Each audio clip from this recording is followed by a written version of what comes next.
ஈரானுக்கு எதிராக மிக கொடூரமான மிக ஆபத்தான ஒரு வேலையை செய்வதற்காக அமெரிக்காவினுடைய அதிபர் ட்ரம்ப் அவர்கள் நேரடியாக வெள்ளை மாளிகையில் இருந்து சில உத்தரவுகளை கொடுத்திருக்கிறார். ஆனால் அந்த உத்தரவால் அமெரிக்காவுக்கு மிக மோசமான பாதிப்பு ஏற்பட்டதை கண்டு ட்ரம்ப் அவர்கள் அதிர்ச்சியுற்று வெள்ளை மாளிகையை விட்டு வெளியனுப்பப்பட்டிருக்கிறார். இது குறித்து மிக மிக முக்கியமான 2 கட்டுரைகளை அமெரிக்காவினுடைய முன்னணி பத்திரிகையான வால் ஸ்ட்ரீட் ஜர்னல் வெளியிட்டிருக்கிறார்கள். ஈரானுக்கும் அமெரிக்காவுக்குமான இந்த யுத்தத்தில் அந்த குறிப்பிட்ட இரவில் மட்டும் கிட்டத்தட்ட $500 மில்லியன் செலவு செய்து எப்படியாவது அந்த கொடூரமான திட்டத்தை நடத்தியே தீர வேண்டும் என்று மிக உறுதியாக ட்ரம்ப் செயல்பட்டு ஒரு பெரிய தோல்வியை சந்தித்திருக்கிறார். இது குறித்து ஏற்கனவே ஈரானினுடைய வெளியுறவுத்துறை அமைச்சகம் சில தகவல்களை வெளியிட்டிருந்தார்கள். அவர்கள் வெளியிட்ட அந்த தகவலுக்கு மிகப்பெரிய பலம் சேர்க்கும் விதமாக இந்த வால் ஸ்ட்ரீட் ஜர்னல் கட்டுரை வெளியாக இருக்கிறது. ஏன் எதற்காக ட்ரம்ப் அவர்கள் இவ்வளவு மோசமான ஒரு வேலை திட்டத்தில் ஈடுபட்டார், அது ஏன் தோல்வி அடைந்தது, அது மட்டும் தவறாக நடந்திருந்தால் ஈரானுக்கு எவ்வளவு மோசமான பாதிப்பு ஏற்பட்டிருக்கும், இது குறித்து வால் ஸ்ட்ரீட் ஜர்னல் பத்திரிகை என்ன ரகசிய தகவலை வெளியிட்டிருக்கிறார்கள். வணக்கம், இது மெட்ராஸ் வியூ. நான் உங்கள் சத்யராஜ். ஈரானுக்கும் அமெரிக்காவுக்கும் இடையில் நடந்த யுத்தம் அப்படிங்கிறது தற்காலிகமாக நிறுத்தப்பட்டு முதல் கட்ட பேச்சுவார்த்தை முடிந்து அது தோல்வியடைந்து இப்ப 2ஆம் கட்ட பேச்சுவார்த்தைக்கான துவக்க வேலைகள் நடந்து கொண்டிருக்கிறது. இந்த நேரத்தில் அமெரிக்காவினுடைய முக்கியமான பத்திரிகையான வால் ஸ்ட்ரீட் ஜர்னல் 2 கட்டுரைகளை வெளியிட்டிருக்கிறார்கள். அந்த 2 கட்டுரைகளுமே ரொம்ப ரொம்ப முக்கியமான கட்டுரைகள். அதில் முதல் கட்டுரையினுடைய தலைப்பு behind Trump's public bravado on the war he grapples with his own fear அப்படிங்கறதான் தலைப்பு. அதாவது அவர் பொதுவெளியில் இந்த யுத்தம் குறித்து பயங்கரமான கெத்து காமிக்கிறார், ஆனால் உண்மையிலேயே பயந்து நடுங்கி கொண்டிருக்கிறார் அப்படிங்கிறது தான் அதனுடைய தலைப்பு. 2வது முக்கியமான கட்டுரையினுடைய தலைப்பு Removing Iran's enriched uranium would be difficult, but it has been done before. அதாவது ஈரானில் இருக்கக்கூடிய அந்த ஹைலி என்ரிச்ட் யுரேனியம், அதாவது அணுகுண்டு தயாரிக்கிறதுக்காக செறிவூட்டப்பட்ட யுரேனியம் இருக்கு இல்லையா, அதை கைப்பற்றுவது குறித்து சில நடவடிக்கை ஏற்கனவே நடந்திருக்கு. அதனுடைய பாதிப்பு இப்ப என்ன இருக்கு அப்படிங்கிறது குறித்து இந்த கட்டுரையில் எழுதியிருக்கிறார்கள். இந்த 2 கட்டுரையும் படிச்சு பார்க்கும்போது நமக்கு ஒரு மிகப்பெரிய அதிர்ச்சியான செய்திகள் நிறைய இருக்கு.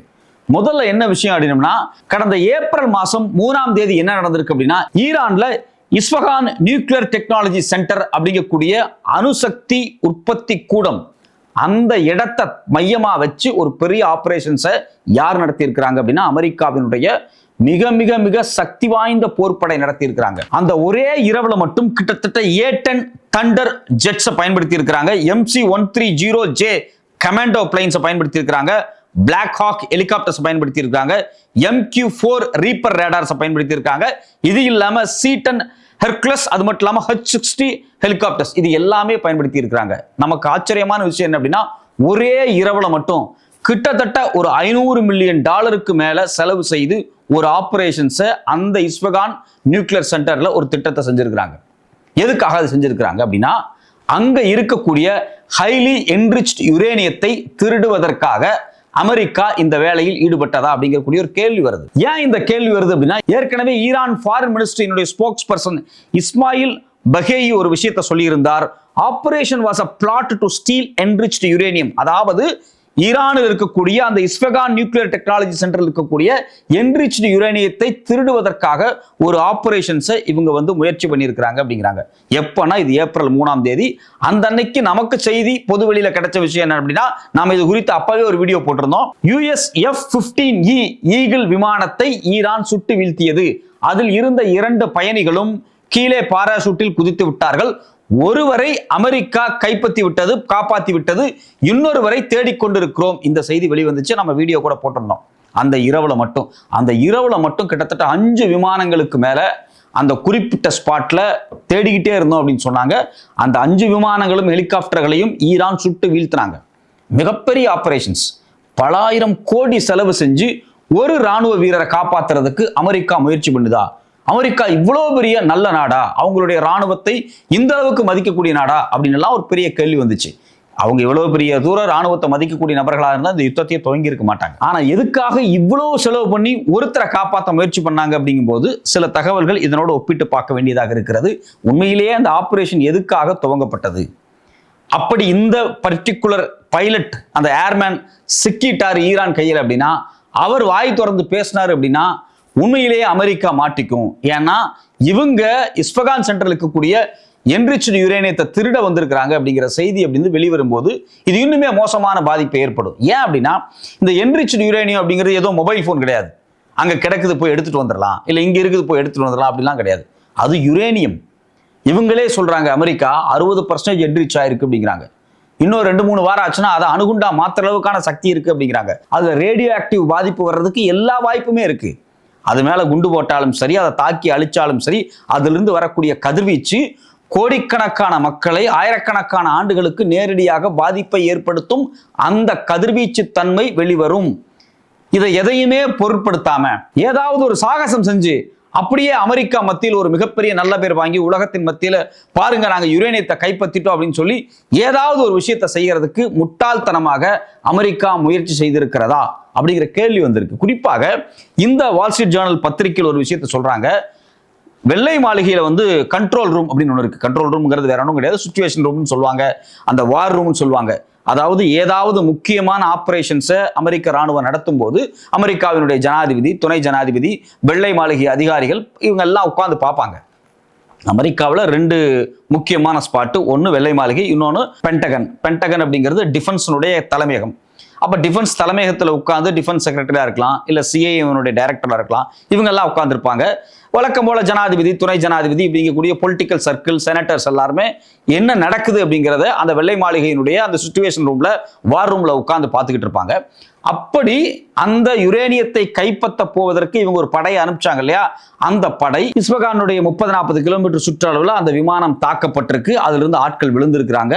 அவங்கள அந்த லைவ் வீடியோல உட்கார்ந்து ட்ரம்ப் பார்த்தப்ப பயங்கரமான பதட்டமாகி மயக்கம் போடுற நிலைமைக்கு அவரை கூட்டு போய் பக்கத்து ரூம்ல படுக்க வச்சிருக்கிறாங்க அப்படிங்கிற செய்தியை இந்த பத்திரிகையில் வெளியிட்டிருக்காங்க. அவரை வெளியே போக சொல்லிட்டாங்க, இந்த சிச்சுவேஷன் ரூம்குள்ள இருக்க வேண்டாம் அப்படிங்கிறாங்க. அவர் கண்ணா பின்னான்னு மோசமா ரியாக்ட் பண்ணியிருக்காரு அப்படிங்கிறாங்க. அவருடைய பதட்டமும் அவருடைய பயமும் என்ன அப்படின்னா 1979 ஜிம்மி கார்ட்டர் அவர்கள் அமெரிக்காவினுடைய ஜனாதிபதியாக இருக்கும்போது இஸ்லாமிக் ரெவல்யூஷன் ஈரான்ல நடக்குது. அப்போ பார்த்தீங்க அப்படின்னா அமெரிக்காவினுடைய எம்பசியில் இருந்த உளவாளிகள், ஆட்கள், அதிகாரிகள் எல்லாத்தையுமே பணைய கைதிகளாக பிடித்து வைத்திருந்தார்கள் ஈரானினுடைய படைகள். அதுல பாத்தீங்க அப்படின்னா ஒரு 13 பேர் பிளாக்ஸை முதல்ல ரிலீஸ் பண்ணாங்க. அதுக்கு பிறகு பெண்களை ரிலீஸ் பண்ணாங்க. அதுக்கு பிறகு பாத்தீங்கன்னா ஒரு 55 பேர்த்த கிட்டத்தட்ட 440 நாள் வச்சிருந்தாங்க. கிட்டத்தட்ட 1.25 வருஷம் வச்சிருந்து அதுக்கு பிறகு 1881 ஜனவரியில தான் வெளியிட்டாங்க. ஸோ அப்போ அந்த ஹாஸ்டேஜை பிடிச்சி வச்சிருக்கும் போது அமெரிக்காவுக்கு ஒரு மிகப்பெரிய அவமானகரமான சூழலாக இருந்தது. ஒரு ஃபாரின் பாலிசியாகவே மிகப்பெரிய தோல்வியாக இருந்தது. ஒரு பதட்டம் வந்துருச்சு. ஏன் அப்படின்னா வழக்கமா அமெரிக்காவினுடைய எம்பசி எந்தெந்த நாட்டில் இருக்கோ அங்கே உட்காந்து அவங்க உளவு வேலை தான் பார்ப்பாங்க. அது எங்கே வேணாலும் இருக்கலாம். இப்போ தமிழ்நாட்டில் சென்னையில் கூட அமெரிக்கன் எம்பசி இருக்குது. அவங்க எங்கே வேணாலும் உட்காந்துக்கிட்டு உளவாளிகள் அனுப்புவாங்க. கூட அம்பாசிடர்ஸ், ஹை அம்பாசிடர்ஸ் எல்லாம் இருப்பாங்க. இந்த ஹை கமிஷனர்லாம் சும்மா தான் உட்காந்துருப்பாங்க. மீதி எல்லாமே அவங்களுக்கு சிஐஏனுடைய ஆட்கள் தான் அதிகமாக இதுக்குள்ள வேலை பார்ப்பாங்க. வழக்கமாக எல்லா நாடுகளுமே இதை செய்வாங்க. அது ரொம்ப முக்கியமானது. ஸோ அப்போ இந்த உளவாளிகளை கைது பண்ணிட்டோம்னா அந்த உளவாளிகள் கொடுக்கக்கூடிய தகவல் இருக்கு பார்த்தீங்களா, அதை வைத்து ஈரான் சில விஷயத்தை கண்டுபிடிச்சிருவாங்க. அது அமெரிக்காவுக்கு பாதிப்பு ஏற்பட்டுரும் அப்படின்னு சொல்லி அப்போ மிகப்பெரிய பதட்டம் இருந்துச்சு. அதே போன்ற ஒரு பதட்டத்தை இப்போ இந்த ட்ரம்ப் கிட்ட நாங்க பார்த்தோம் அப்படிங்கிற மாதிரி சீனியர் ஆபீசர் ஒருத்தர் வால் ஸ்ட்ரீட் ஜேர்னல்ல சொல்லியிருக்கிறார். இன்னும் ரொம்ப துல்லியமா சொல்ல போனா, if you look at what happened with Jimmy Carter with helicopter and the hostage it cost them the election அப்படிங்கிறாரு. எப்படி ஜிம்மி கார்ட்டர் காலகட்டத்தில் நடந்துச்சோ அது போல இப்போ இந்த ஹெலிகாப்டர்ல இருந்து கீழே விழுந்து அந்த ஏர்மேனை காப்பாற்றக்கூடிய ஒரு பதட்டம் இருந்துச்சு அப்படிங்கிறாங்க. அப்ப என்ன நடந்திருக்கு அந்த ரூம்ல அப்படின்னா, kept the president out of the room as they got minute by minute updates because they believed his impatience would not be helpful. இவருடைய பதட்டம், இவருடைய பரபரப்பு, இவருடைய கோபம், யாரு ட்ரம்பினுடைய கோபம், பதட்டம், இது எல்லாமே இந்த ஆபரேஷன்ஸ் சொதப்பிரும், இவரை வெளியே அனுப்பிச்சிருங்க, நாம இவருக்கு அப்டேட் பண்ணிக்கலாம் அப்படிங்கிற மாதிரி அந்த சிச்சுவேஷன் ரூம்ல இருந்து வெளியே அனுப்பப்பட்டிருக்கிறார் ட்ரம்ப் அவர்கள். இது மட்டும் இல்லாம அவருக்கு ஒரு பெரிய சிக்கல் அந்த 1979 மாதிரி ஆகிவிடுமோ அப்படிங்கக்கூடிய ஒரு பயம் இருந்திருக்கு. இது மட்டும் இல்லாம இன்னொரு முக்கியமான விஷயம் என்ன சொல்றாங்க அப்படின்னா, அந்த கட்டுரையில இவர் என்ன சொன்னாரு, ட்ரம்ப் அவர்கள் ஏப்ரல் 7 நான் ஈரானினுடைய மொத்த சிவிலைசேஷனையும் அழிச்சிரும் அப்படின்னா, the whole civilization will die tonight, இன்னைக்கு இரவுக்குள் நான் மொத்தமாக எல்லாத்தையும் அழிச்சிருவேன் அந்த நாகரிகத்தை அப்படின்னு சொன்னாரு. ஆனா அடுத்த நாள் அதை மாத்திட்டு 2 வாரங்கள் பேச்சுவார்த்தை அப்படின்னு சொன்னாரு. அப்ப அந்த அறிவிப்பு இருக்கு பாத்தீங்களா, அந்த ஏப்ரல் 7 அறிவிப்பு, அந்த அறிவிப்பு கூட சில தகவல்களை வெளியிட்டு இருக்கிறாங்க. He has made the risky pronounce without input from his national security team. Including his post about the plans to destroy the civilisation. அதாவது எல்லாத்தையும் அழிச்சிருவேன், நாகரிகத்தை அழிச்சிருன்னு சொன்னார் இல்லையா? இது எதையுமே அந்த நாட்டினுடைய பாதுகாப்பு கவுன்சிலோ செக்ரட்டரியோ எதையுமே கேட்காம தன்னிச்சா அவர் பாட்டுக்கு பேசியிருக்காரு அப்படிங்கிறாங்க. ஸோ அப்போ இதுல இருந்து என்ன தெரியுது அப்படின்னா, இந்த யுத்தத்தில், அதாவது ஈரானுக்கும் அமெரிக்காவுக்குமான யுத்தத்தில் ட்ரம்ப் அவர்கள் அமெரிக்காவினுடைய எல்லா சிஸ்டத்தையும் மீறி இருக்கிறார். அது நேஷனல் செக்யூரிட்டியா இருக்கலாம், இல்லை சிஐஏவா இருக்கலாம், எஃபிஐயா இருக்கலாம், ஒயிட் ஹவுஸ்ல இருக்கக்கூடிய அதிகாரிகளா இருக்கலாம். இவங்க எல்லாத்தையும், டிஃபென்ஸ் செக்ரட்டரி முதல் கொண்டு இவங்களை எல்லாத்தையுமே பைபாஸ் பண்ணி இஷ்டத்துக்கு சில வேலைகளை செஞ்சிருக்கிறார். அதனாலதான் பாத்தீங்க அப்படின்னா கிட்டத்தட்ட 12க்கும் அதிகமான ராணுவ அதிகாரிகள் கடந்த சில மாதங்களில் ரிசைன் பண்ணி போயிருக்கிறாங்க. அதிர்ச்சியான விஷயம் என்ன அப்படின்னா, அமெரிக்காவினுடைய முக்கியமான ராணுவ தளபதி ரிசைன் பண்ணிட்டு போறாரு.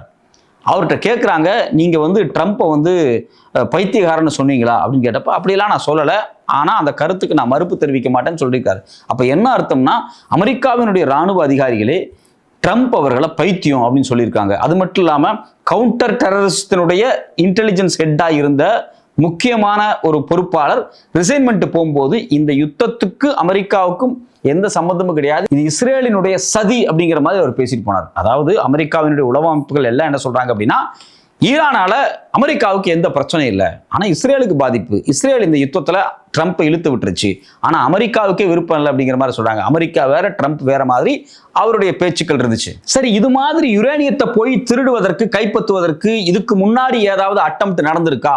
அந்த அட்டெம்ப்ட் நடந்திருந்தா மட்டும்தான் இப்போ இது உண்மையிலேயே நடந்துக்கக்கூடிய அட்டெம்ப்ட், ஆனால் ஃபெயிலியர் ஆயிடுச்சு அமெரிக்காவுக்கு அப்படின்னு நம்ம ஏற்றுக்க முடிகிற மாதிரி இருக்கு.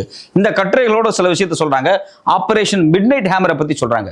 கடந்த ஜூன் 22, 2025 ஆபரேஷன் மிட்நைட் ஹேமர் அப்படிங்கிற பேர்ல அமெரிக்காவினுடைய B-2 பாம்பர்ஸ் என்ன பண்ணாங்க அப்படின்னா, அதாவது பங்கர் பஸ்டர் பாம்பை கொண்டு ஈரானினுடைய முக்கியமான 3 நியூக்ளியர் சென்டர் மேல போட்டாங்க. ஒன்று பார்த்தீங்க அப்படின்னா ஃபார்தோ யுரேனியம் என்ரிச்மெண்ட் பிளான்ட், இன்னொன்று நடான்ஸ் நியூக்ளியர் ஃபெசிலிட்டி, மூணாவது இஸ்ஃபகான் நியூக்ளியர் டெக்னாலஜி சென்டர். அதாவது 12 நாள் யுத்தம் நடந்துச்சு. எப்பன்னா போன ஆண்டு. அந்த யுத்தம் நடக்கும்போது கூட அமெரிக்கா திட்டமிட்டு இந்த 3 அணுசக்தி கூடங்களின் மீது ஒரு பெரிய தாக்குதல் நடத்தியிருக்காங்க. லக்கீலி என்ன நடந்திருக்கு அப்படின்னா, ஈரான் இவங்க போறக்கூடிய அந்த பங்கர் பஸ்டர் பாம் இருக்கு பார்த்தீங்களா, 1 அடி 1 மீட்டர் 2 மீட்டர் உள்ள போய் வெடிக்கக்கூடிய அந்த பாம், அதை விட தாண்டி பல மீட்டருக்கு கீழே அவங்களுடைய நியூக்ளியர் சென்டர்ஸை வச்சிருக்கிறாங்க.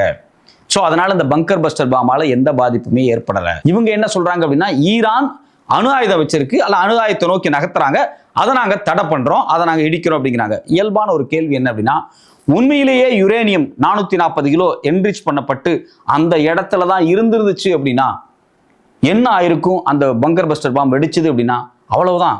ஈரான்ல தெஹரான் வரைக்கும் பாதிப்பு ஏற்படும். இஸ்ஃபகான்ல போட்டா மோசமான பாதிப்பு. மக்கள் அடுத்த நியூக்ளியர் குண்டு வெடிச்சு அப்படி இருக்கும். ஜப்பான்ல ஹிரோஷிமால வெடிச்சது, நாகசாகியில் வெடிச்சு நம்ம சொல்றோம்ல, இன்னைக்கு வரைக்கும் நம்ம அதை பத்தி கூகுள்ல போய் தேடினா புகைப்படங்களை பார்க்கும்போது அதிர்ச்சியா இருக்குல்ல.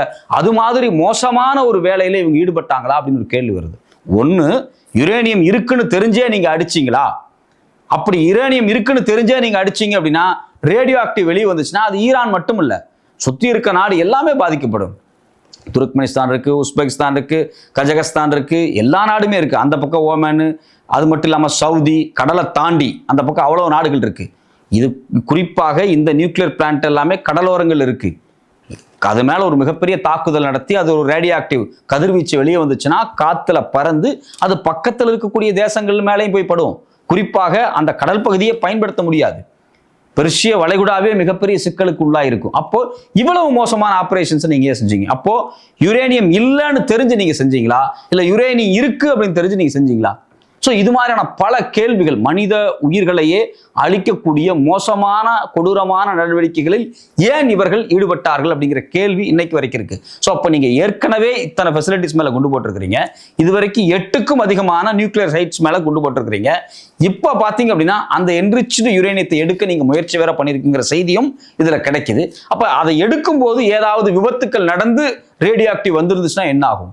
ஸோ இது மாதிரி தேவையில்லாமல் ஒரு நாட்டுக்குள் புகுந்து அந்த நாட்டுக்கிட்ட அணு ஆயுதம் இருக்கு, அது இருக்கு, இது இருக்குன்னு சொல்லி ஒரு பஞ்சாயத்தை ஏன் இவர்கள் உருவாக்குகிறார்கள்?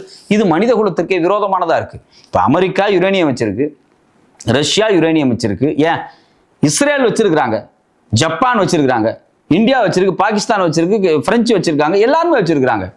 அவங்க அந்த யுரேனியத்தை பீஸ்ஃபுல் பயன்பாட்டுக்கு பயன்படுத்துறேன்னு சொல்றாங்க. நீங்க பீஸ்ஃபுல்லுக்கு தான் பயன்படுத்துறீங்களா? ஏற்கனவே அணுகுண்டு தயாரிச்சிட்டாங்க பல நாடுகள், இந்தியா முதல் கொண்டு அதை டெஸ்ட் பண்ணி கூட பார்த்துருக்காங்க. அப்போ அணு ஆயுதங்களை சில நாடுகள் தயாரிக்கிறார்கள், பல நாடுகள் யுரேனியத்தை என்ரிச் பண்ணி அதை பீஸ்ஃபுல் பர்பஸுக்கு பயன்படுத்துறேன்னு சொல்றீங்க. ஆனா ஈரான் மட்டும் இதை செஞ்சால் ஒரு மிகப்பெரிய குற்றம். அப்படிங்கும்போது இங்கே ஏன் ஈரான் மீது மட்டும் இந்த பழி சுமத்தப்படுது? அந்த கேள்வி எப்பவுமே இன்னைக்கு வரைக்கும் விடை இல்லாம இருக்கு. ஸோ அப்போ இதுல நமக்கு என்ன தெரியுது அப்படின்னா, அந்த வால் ஸ்ட்ரீட் ஜேர்னல்லேருந்து படிச்சு பார்க்கும்போது இவங்க ஏப்ரல் 3ஆம் தேதி 4ஆம் தேதியே அங்கே ஒரு பெரிய ஆப்ரேஷன்ஸ் நடத்தி யுரேனியத்தை கைப்பற்ற முயற்சி பண்ணியிருக்கிறாங்க. அதில் ஏதாவது விபத்து நடந்திருந்தால், அந்த யுரேனியத்தை இவங்க கைப்பற்ற முயற்சி பண்ணி விபத்து நடந்திருந்தால் மோசமான விஷயமா போயிருக்கும். ரெண்டாவது, யுரேனியத்தை அவங்க கைப்பற்றவும் முடியல. குறிப்பாக அங்க ஒரு சோல்ஜர், அதாவது ஏர் பைலட் அங்க விழுந்தப்ப அவரை காப்பாத்துறதுக்கு இவ்வளவு முயற்சிகளும் பண்ணியிருக்கிறாங்க. அதுக்கு முக்கியமான காரணம் இந்த ஆபரேஷன்ஸ் எதுக்கு நடத்தப்பட்டது அப்படிங்கிற விஷயத்தை அவர் வெளியே சொல்லிவிடக்கூடாது. அவர் ஹாஸ்டேஜாக ஈரானிடம் மாட்டினால் எல்லா தகவலையும் அவர் சொல்லிவிடுவார், இது மிகப்பெரிய இஷ்யூவாக மாறிடும் அப்படிங்கிறதுக்காக அவரை இரவோடு இரவா தேடி காப்பாற்றி அவங்க கூட்டு வந்திருக்கிறாங்க. அது மட்டும் இல்லாம நேரடியாக வெள்ளை மாளிகையில் உட்கார்ந்து மொத்த கமாண்டையும் அவர் பார்த்திருக்கிறார். ஸோ அப்போ வழக்கமாக ஒசாமா பின் லாடனை கைது பண்ணும்போதா இருக்கட்டும், இல்லை கடாஃபியவோ இல்லை சதாம் ஹுசைனோ, இது மாதிரி முக்கியமான ஆப்ரேஷன்ஸ் தான் இது மாதிரி லைவ்ல உட்காந்து அந்த நாட்டினுடைய ஜனாதிபதிகள் பார்த்தாங்க. அப்போ நீங்க ஏதோ ஒரு பெரிய பிளான் போட்டிருக்கிறீங்க, அது மிகப்பெரிய ஃபெயிலியர் ஆயிடுச்சு. ட்ரம்ப் அதில் பெரிய பதட்டம் அடைந்திருக்கிறார். அந்த பதட்டம் ஏன் அவருக்கு வந்தது? அந்த பதட்டத்தினுடைய ஒரு சோல்ஜருக்காகவா அந்த பதட்டம்? இல்லவே இல்லை, வேற எதுக்கும் அந்த பதட்டம் நடந்திருக்கு. அது எதுக்குன்னு இன்னும் விரிவாக அமெரிக்க தரப்பில் இருக்கக்கூடிய புலனாய்வு பத்திரிகையாளர்கள் தகவலை வெளியிட்டால் இந்த உலகம் எதை தெரிந்து கொள்ளும்.